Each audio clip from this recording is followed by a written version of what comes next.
I always like to say whenever I watch any of the movies that I did when I was younger, I always sympathize with the parents. Before when I did them, it was all about the teenagers, but now, all I can think about is, their poor parents. It must have been really hard for them. I sort of feel like people kind of come out of the womb, who they are. And I just came out of the womb as a very determined individual. And I can also say the same for my kids. I have these 3 kids and they're all so completely different. But the one thing that they have in common is that they're all incredibly determined and opinionated. And I love that. It makes every day really interesting. My elder daughter wants to be an actress. She's pretty serious about it. Eventually, you just have to sort of look at what their dreams are and support them in what they want to do. I think it's completely normal to feel awkward and out of place and insecure as a teenager. And then at a different time in your life, you feel differently about the way that you look. I'm sort of always looking back and saying, I was so cute. In certain ways, I feel like my life is just beginning. I've had a great life so far, but I feel like I still have so much more to do.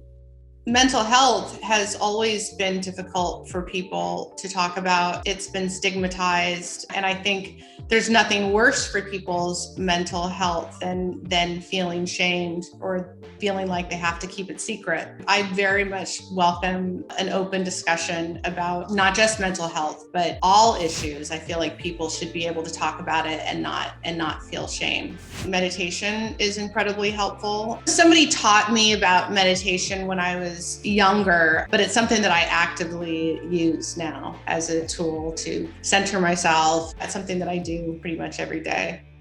I think as a parent, you just want to do everything you can to protect your kids. There's so much that's out of our control, but the one thing that we can control is making sure that our kids are vaccinated against these deadly illnesses. Meningococcal meningitis is one of those diseases that a lot of people just really don't know about. It's not on their radar, especially after the year that we've had. Meningococcal meningitis is a rare but deadly bacterial infection. So the CDC recommends that kids get their first vaccination at 11-12, and then their second very crucial dose at age 16. My 11-year-olds have been vaccinated for they got the MenACWY vaccine, and my daughter Matilda just got her second one. I just want to really encourage everyone to go to the 16vaccine.org to get as much information as they can about meningococcal meningitis and the vaccine. As far as everything else, I think it's just a lot of checking in with my kids, making sure that they're feeling okay physically, mentally. That's a daily practice, something that